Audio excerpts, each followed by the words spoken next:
What's up, everybody? Facebook, all my Facebook friends, what's going on? Big Dog Mobile Mechanic here. I just got through taking this motor out of here, out of this 2002 Buick Lesabre for a good friend of mine's son. Uh, I wanted to show y'all something real quick, a quick tip.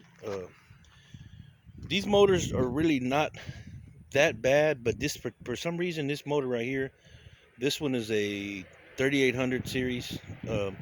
I've taken out quite a few of these. I've never done a 3800. This is the first 3800 I've done, but I've done a 3100, I've done a 3400, and I've done a 3600. But the other ones were fairly simple. But this one right here, the problem that I was having with this one took me about 2 days, 3 days, 2.5 days to get out.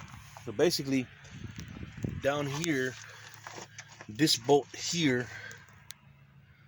the one that you probably can't see it too good. Let me try to get closer. But this bolt right here was real hard to get to, and the reason it's so hard to get to is because this space between the motor and the transmission, this part right here that sticks out, the shaft or the end of this transmission, this is a transaxle, they call it on this. Is a front wheel drive transmission.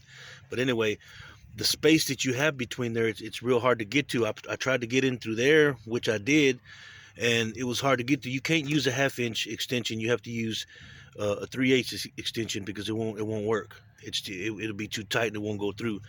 But I ended up using a couple of extensions, like maybe 2 extensions. I used one that was like maybe a 8-inch extension, and then I added a 6-inch extension and got underneath here. And by the time I noticed it, I had broken the bolt right here. I broken it loose through right here when I stuck it into the side. But it took me a while to figure out how to do it, because it was real hard and it was real tight in there. So I sprayed some penetrating oil. So anyway, I finally got it out.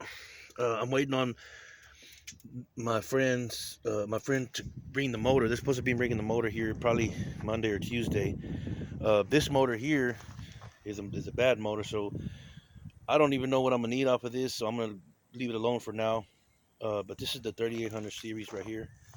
They're gonna bring me a rebuilt motor, so I'm probably gonna use the valve covers, the intake, possibly the flywheel, the exhaust manifolds. On this particular one, they're right here, are here, and right here. It kind of wraps around, as you can see. It wraps around right here like this. This motor right here, it's real. If you can see, I don't know if you can see that, but it's real caked up on the inside. That's not good. But yeah, so that's what I'm doing right now.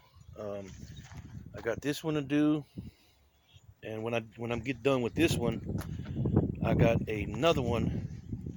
Let me walk to over here where I got the other one. I have this 2002 GMC Sierra. It's got the 6.6 diesel motor in here. Basically, I went over to Columbus yesterday. The guy that owns this truck, real nice guy. Shout out to Chris. Hey, what's up, Chris? If you see in this video, shout out to you, man. He had a problem with his carrier bearing where the drive shaft meets in the middle, because on these trucks, these trucks have a 2-piece drive shaft. So what I ended up doing, I went to Columbus, and he was at the Baymont Motel. I don't know if y'all heard of Baymont Motel, but his carrier bearing. This is the brand new one here, though. His carrier bearing went out. All the rubber around the bearing, because this has a bearing and has rubber on the outside of it. The bearing was just totally shot. It was out of there. So what I'm thinking was, he said that it was making a noise back there in the back where the differential is at, where the yoke is at. And if you look back there, I'm not going to go into there because it's I don't feel like going right there right now, but it's kind of bent. And what I was thinking is, maybe it bent the bearing, because there's a bearing right there where the yoke goes inside. The bearing might have probably twisted up a little bit, or maybe broke or whatever, but it makes noises on the inside, and it was dried up. It didn't have any differential oil in there, and he probably might have messed up his the rear end. So it's probably wore out, and it's probably needs bearings, and it probably needs another, I don't know, another rebuild kit or something. But yeah, I have that to fix. I gotta check it first. And then another problem he's having is he's having this problem here. I don't know if you can barely see it, but it's all caked up with freaking differential fluid. It could be differential fluid or it could be the brake caliper, but I'm thinking it's going to be the differential fluid because right here inside here there's a seal. There's a seal in there, and it's got a bearing that goes. This is basically a hub that goes on here. This is a dually right here. Um, so I'd have to take all that off, inspect it, and see where. I'm pretty sure it's leaking from the wheel seal though, because that's what it looks like. I have to repair that, and I got to open this up.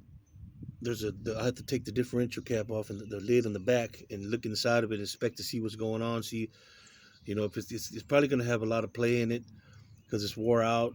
From metal and metal rubbing, it causes friction and it wears out stuff. So I got to check all that out and see what's going on. But that's what I got going now. You have any concerns with your vehicle or any problems? Make sure you hit up Big Dog Mobile Mechanic at 979-398-4511. Thank you.